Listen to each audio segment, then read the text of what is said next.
Senator Sherrod Brown and Rob Portman, Democrat and Republican, are in agreement along with their legislative leaders that this is what's good for America, this is what's needed for America.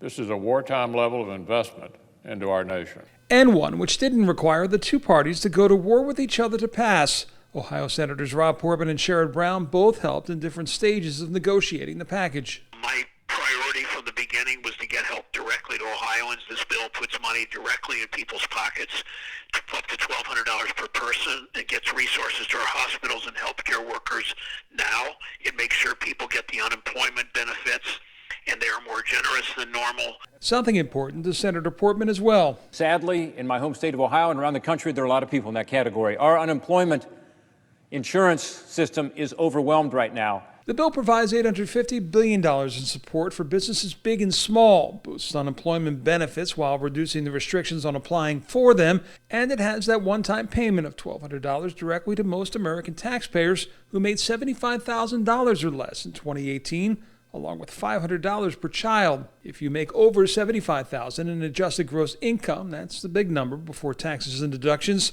the amount will decrease $50 for every $1,000 you make over that. The package also includes $130 billion for hospitals across the country. Until we solve the health care part of it, that last part, that third part, we're going to continue to have problems in terms of the economic freefall.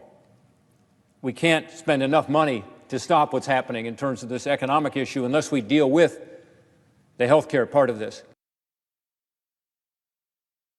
With Senator Portman just a couple of minutes ago. He tells me that he expects the Senate to vote on this tonight. They will pass it and send it on the House, where things could get tricky, because if it doesn't pass by unanimous consent or someone forces a voice vote, they could be stuck in a situation where they got to call the members of Congress back to Washington to physically vote on this. It will pass, but it could further delay things. John, a lot of numbers, a lot of questions. This was phase 3. Will we see a phase 4?